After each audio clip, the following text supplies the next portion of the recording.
हाय।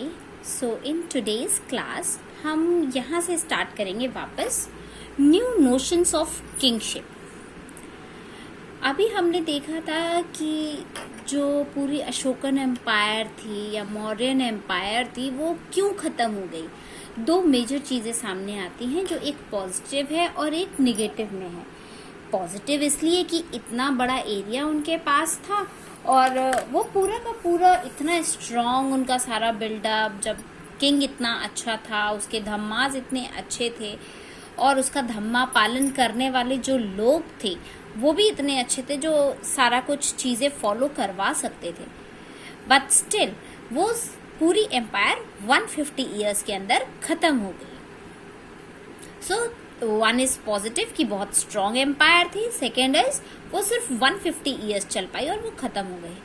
उसके ख़त्म होने के बाद अगर हम न्यू नोशंस ऑफ किंगशिप पे जंप करते हैं तो दैट इज कि जो नए किंग्स आए, तो अब हमने देखा था कि सदर्न पोर्शन की तरफ जो हमारा डेक्कन प्लेट्यू रीजन था उसमें कई सारे, ये पूरा का पूरा मौर्यन एम्पायर था, जो कई जगह इंस्क्रिप्शंस वगैरह मिले। तो ये जो सदर्न पोर्शन था यहाँ पर भी किंग्स के सेटलमेंट्स देखने को मिल रहे थे। कई सारे किंग्स, छोटे छोटे से किंग्स बनकर आ रहे थे सामने। इनमें जो मेजर देखने को मिलता है वो सातवाहनास देखने को मिलता है। You can come to the page number 35।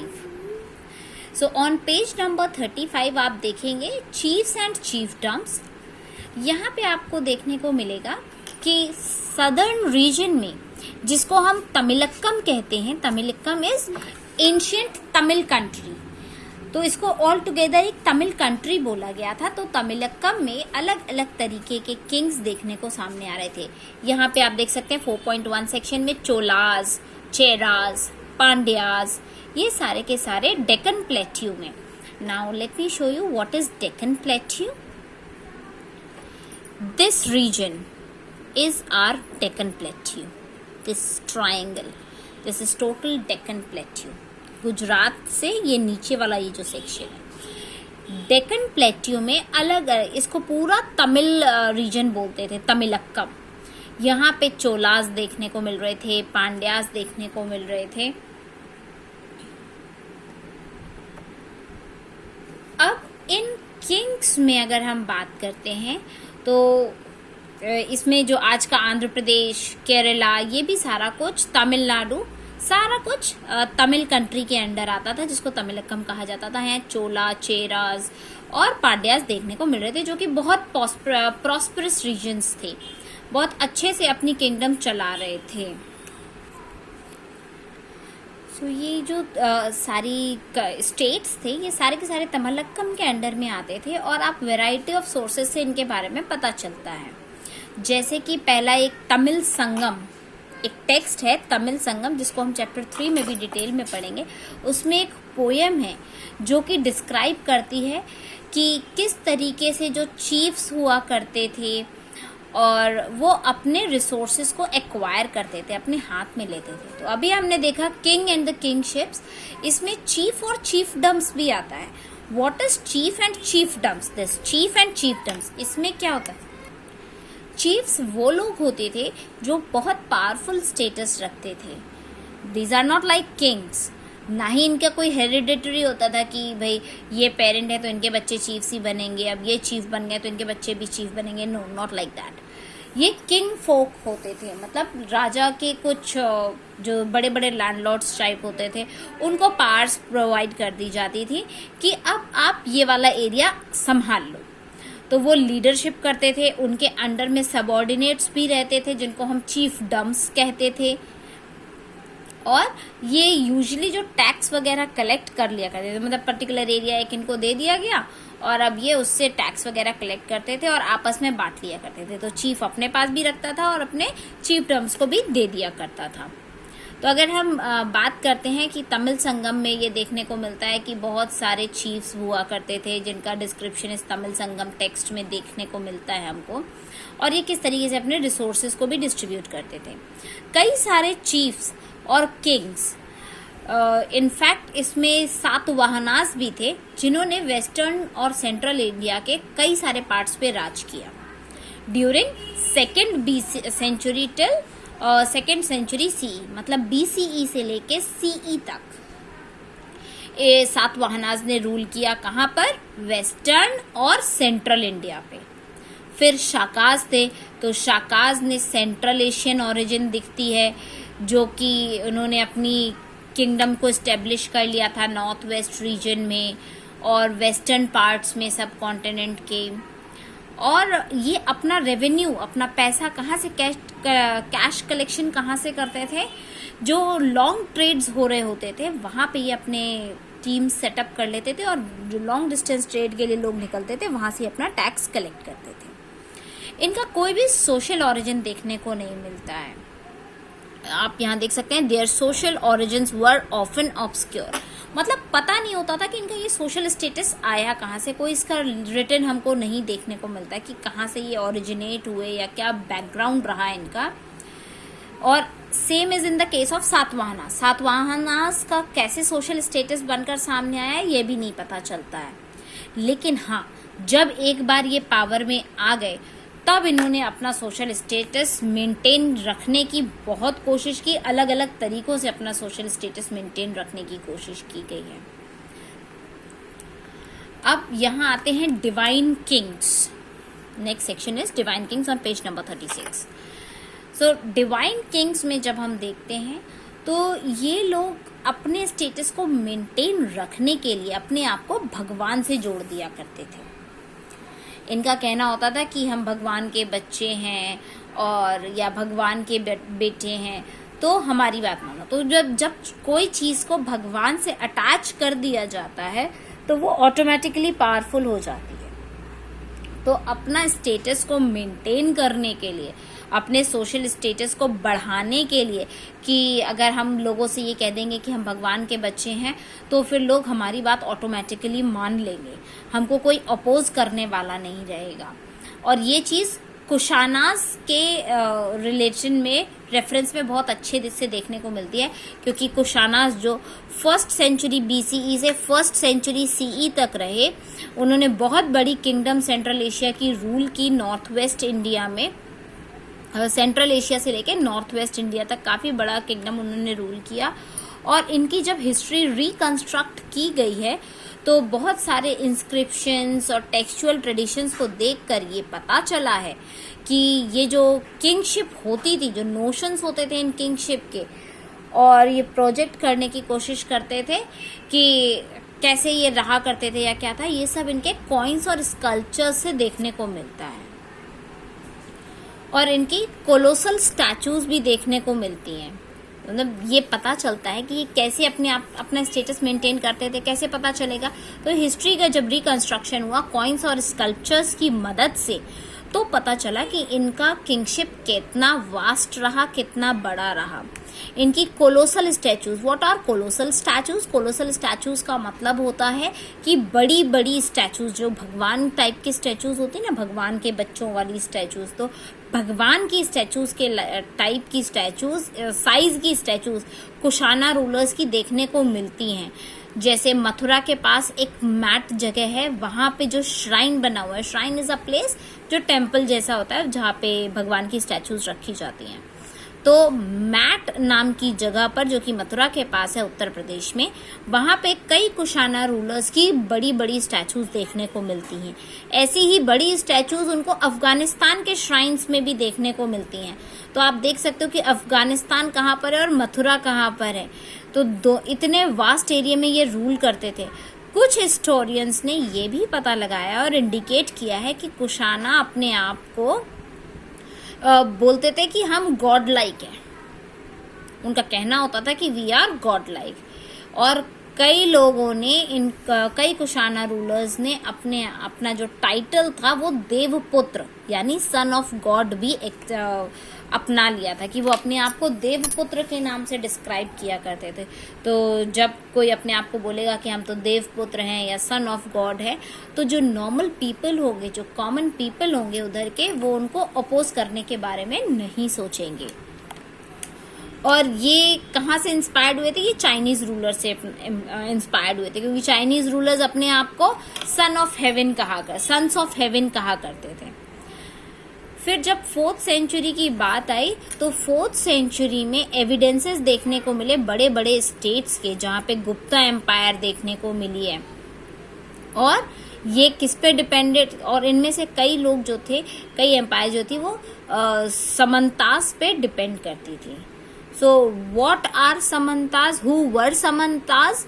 समंतास वो लोग हुआ करते थे जो कि अपने लोकल रिसोर्सेस के थ्रू अपने आप को मेंटेन करके रखते थे। मतलब लोकल जो लैंड उनके पास थी उसको कंट्रोल करके रखते थे, उस पर टैक्स वगैरह लेते थे और उससे वो अपना स्टेटस मेंटेन करके रखते थे। और इन समंतास के बेसिस पे ये एम्पायर्स चला करती थी।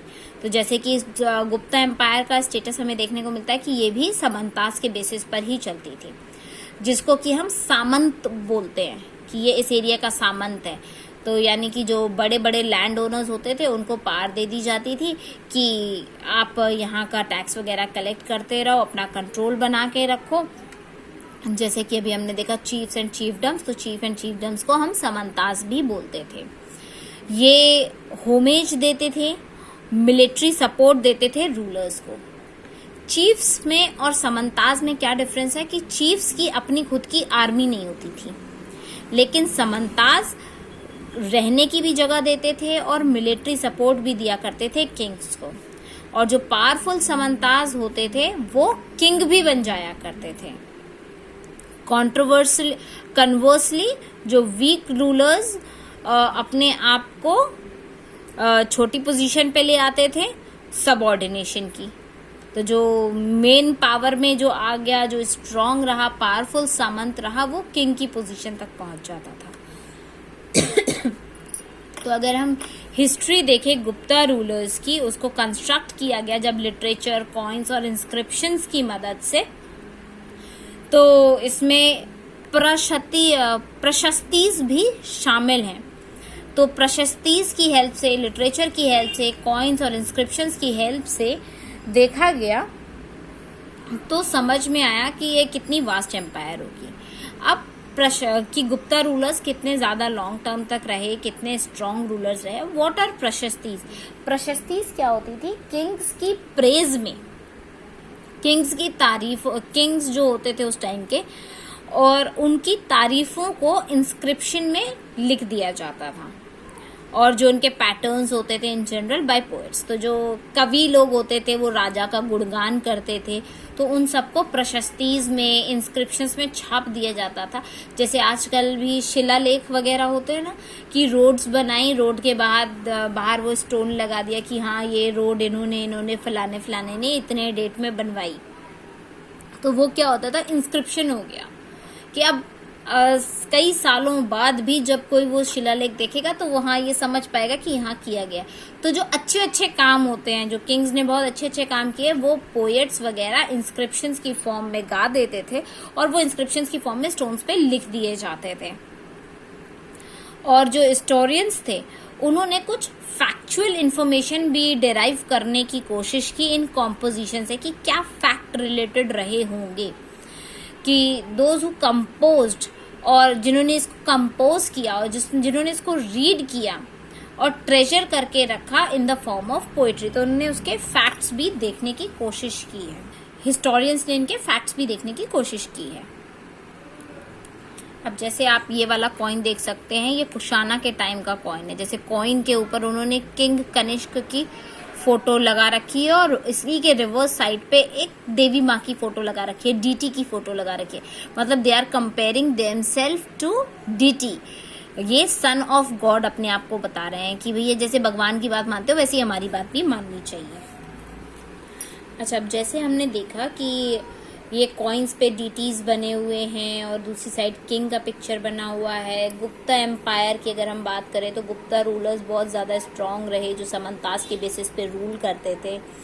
और ये अपने इंस्क्रिप्शंस जो होते थे वो प्रशस्तीज के फॉर्म में प्रशस्तिज इज द पोएम्स, पोएम्स के फॉर्म में लिखवा दिया करते थे कि भाई जो राज कवि होते थे वो उनकी बढ़ाई लिखते रहते थे पोइट्री के फॉर्म में। लेकिन हिस्टोरियंस ने इसके फैक्चुअल इन्फॉर्मेशन भी कलेक्ट करने की कोशिश की है कि क्या ये एक्चुअली में सच होता भी था, क्योंकि जाहिर सी बात है अगर कोई राजा अपने बारे में लिखवाएगा तो वो गलत बात तो नहीं लिखवाएगा ना कि मैं इतना बुरा राजा हूँ, मैं ऐसे ही करता हूँ। वो अपने बारे में अच्छी ही बात लिखवाएगा। जैसे गुप्ता एम्पायर का एक मेजर किंग है जो नोटिस में आता है, दैट इज समुद्रगुप्ता। उनकी कोर्ट में एक पोएट थे, उनका नाम था हरिसेना। तो हरिसेना ने एक इंस्क्रिप्शन लिखवाई है, एक पोएम लिखी है, संस्कृत में कंपोज की गई थी, जिसको इलाहाबाद पिलर इंस्क्रिप्शन भी कहा जाता है। इसका नाम है प्रयाग प्रशस्ति।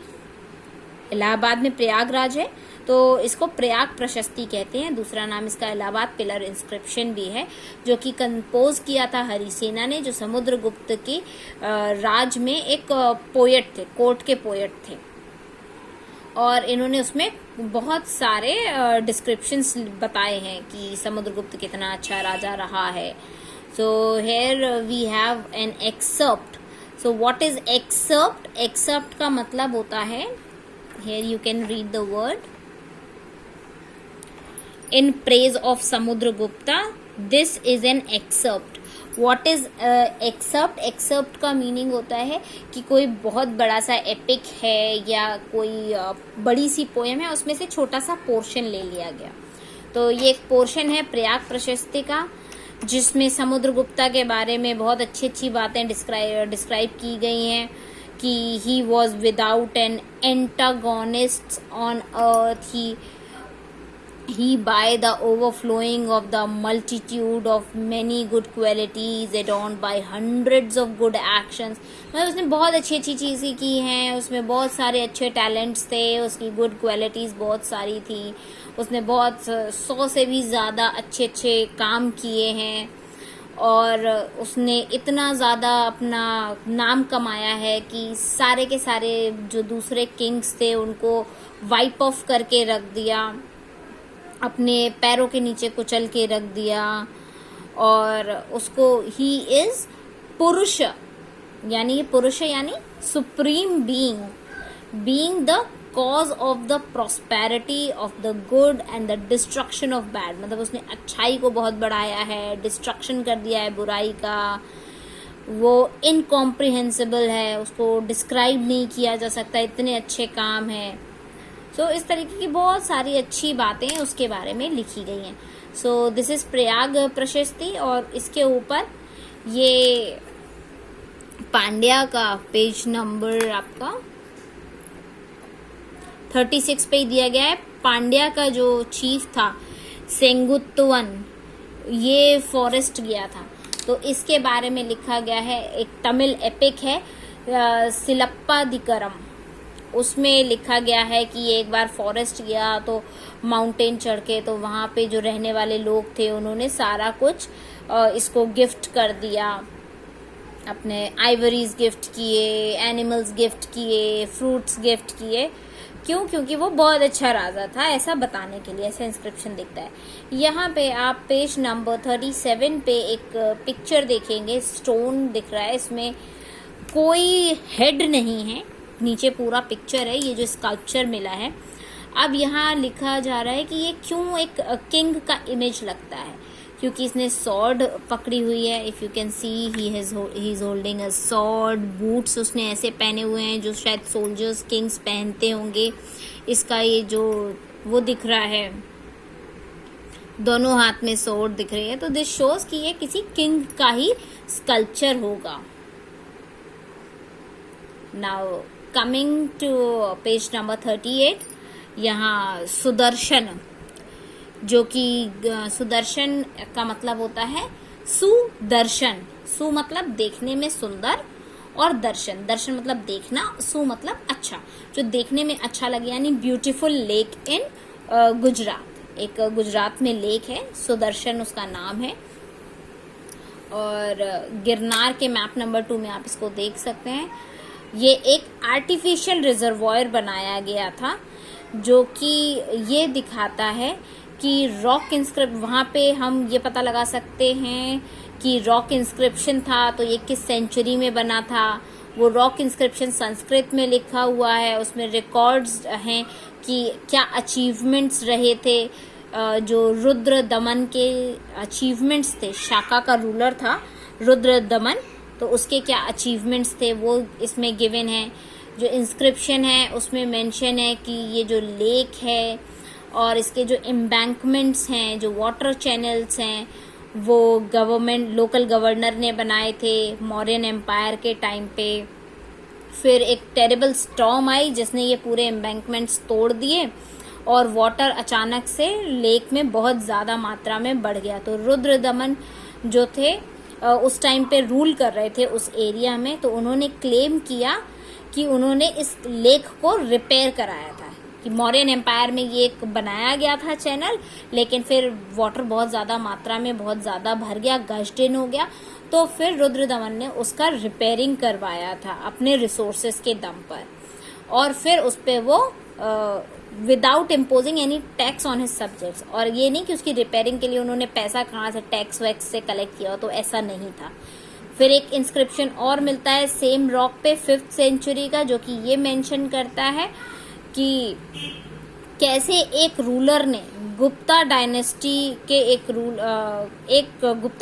के रूलर ने लेक को रिपेयर कराया एक बार फिर से। तो मतलब वो बनाया गया, तो जितना भी वो अच्छा काम करते थे उसको इंस्क्रिप्शन के फॉर्म में लिखवा देते थे, जिससे कि फ्यूचर जनरेशन जब उनके बारे में पढ़ें तो उनको पता चल सके। Transplantation is also one word which is use. Transplantation का मतलब होता है पैडी कल्टीवेशन, जो एक बार लगा दिया गया, जहाँ पे पानी बहुत ज़्यादा मात्रा में होता है, एक बार फसल लगा दी गई, उसको निकाला गया और वापस दोबारा लगा दिया गया। मतलब एक बार फसल लगाई, उसमें छोटे छोटे से पौधे सैपलिंग्स निकल आए और फिर उनको निकाल के दोबारा लगाया गया। और वाटर लॉग्ड फील्ड्स में, जहाँ पे पानी भरा हुआ था फील्ड में, पहले एक बार फसल उग गई, छोटे छोटे से पौधे उग गए, पूरी उसमें वाटर भर दिया, फील्ड में वाटर भरा हुआ है, उन पौधों को निकाल के दोबारा लगाया गया, उसको ट्रांसप्लांटेशन कहते हैं। और इससे इंश्योर हो जाता था कि जो सैपलिंग्स है वो अच्छी फसल देगी। तो राइस का जो क्रॉप होता है, paddy fields is rice cultivation, paddy is rice, तो उसका कल्टीवेशन बहुत अच्छा होगा with the help of transplantation.